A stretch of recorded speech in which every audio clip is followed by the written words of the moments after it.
আসসালামু আলাইকুম এভরিওয়ান, প্রসেন আছি ফারহান থেকে। আজকে আমরা শুরু করতে যাচ্ছি তোমাদের ম্যাথের দ্বিতীয় অধ্যায় সেট ও ফাংশন।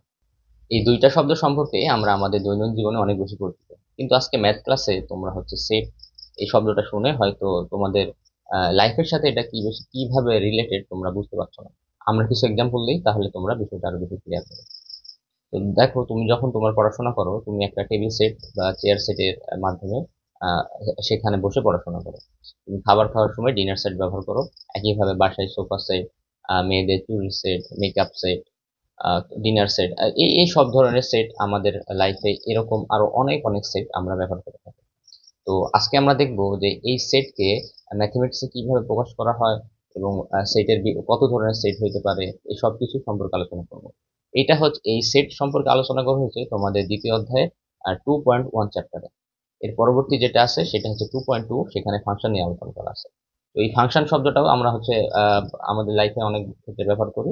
যেমন কোনো কিছু যখন আমরা নতুন দেখি, তখন আমরা এর ফাংশনটা জানতে চাই যে এটা কিভাবে কাজ করে, কি কাজ করে। ঠিক আছে। তো এইটাও আমরা দেখবো যে আসলে এই ফাংশন শব্দের অর্থ শুধু এইটাই না, আরো অন্য কিছু হইতে পারে। তো চলো আমরা আমাদের আজকের পড়াশোনায় চলে যাই। তো দেখো, আলোচনার সুবিধার্থে আমি তোমাদের 2.1 এই অধ্যায়টাকে 6 ভাগে ভাগ করছি। তো ফার্স্টে আমরা সেট সম্পর্কে জানবো। ঠিক আছে। আজ অলরেডি আমরা সেট সম্পর্কে একটু আলোচনা করছি।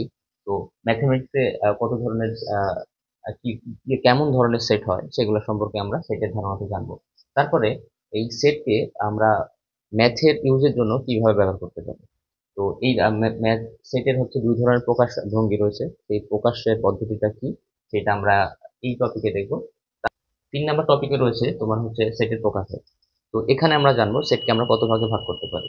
তারপরে 4 নম্বর টপিকে আমরা আমাদের বিভিন্ন ধরনের সেট সম্পর্কে জানবো। এখানে তোমার উপসেট, সার্বিক সেট, পূরক সেট, তারপর নিশ্চয় সেট, সেট সেট, সংযোগ সেট, আরো অনেক ধরনের সেটের সাথে আমরা এই টপিকে পরিচিত হব। তো তারপরে আমাদের আরেকটা 5 নম্বর টপিক ক্রমযোগ। তো এখানে দেখো, দুইটা শব্দকে আমরা যদি একটু বিশ্লেষণ করি তাহলে বুঝতে পারি, একটা হচ্ছে ক্রম আর একটা হচ্ছে যোগ। এখানে জোড়ের ক্রম অনুসারে আমাদের এখানে আমরা বিভিন্ন ধরনের জোড়কে সাজাবো। তারপরে 6 নম্বর টপিক হচ্ছে ভেনচিত্র।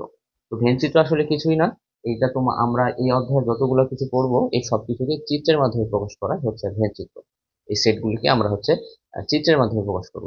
যেমন তুমি তোমার যখন সামনে পরীক্ষা দিবা, তোমার ক্লাস 9-এ বা ক্লাস 10-এ যখন পরীক্ষা দিচ্ছ, তো তুমি তখন দেখবা যে কিছু স্টুডেন্ট শুধুমাত্র বাংলায় পাশ করছে, শুধু ইংলিশে পাশ করছে। তো এই যে শুধু বাংলায় পাশ করা শিক্ষার্থীদের একটা সেট হবে, শুধু ইংলিশে পাশ করা শিক্ষার্থীদের একটা সেট হবে, উভয় বিষয়ে পাশ করছে তাদের একটা সেট হবে। তো এইটা আসলে আমরা কিভাবে চিত্রের মাধ্যমে প্রকাশ করতে পারি, তোমরা এই ভেনচিত্র টপিক পড়ার মাধ্যমে সেটা জানতে পারবা। এবং এই রিলেটেড ম্যাথ আমাদের পরীক্ষায় খুব বেশি গুরুত্বপূর্ণ। তোমার সেট গঠন পদ্ধতিতে এখান থেকে ক মার্ক, মানে ক যেগুলো 2 মার্কের জন্য এই প্রশ্নগুলো অনেক বেশি আসে। তারপর সেটের প্রকারভেদ, এখান থেকে ক আসে। তারপর বিভিন্ন ধরনের সেট থেকে তুমি এখান থেকে বিভিন্ন ধরনের সেট সাথে পরিচিত হবা। তার পাশাপাশি এর কিছু অপারেশনও দেখবা। তো এখান থেকে তোমার খ মার্কের প্রশ্ন আসে, খ এবং খ অথবা গ আসে। এবং এই তোমার এই 3টা টপিকই আসলে তোমার খ এবং গ এর জন্য অনেক বেশি গুরুত্বপূর্ণ। পরবর্তী ভিডিওতে আমরা আমাদের মেইন টপিকগুলো 1 বাই 1 শুরু করব।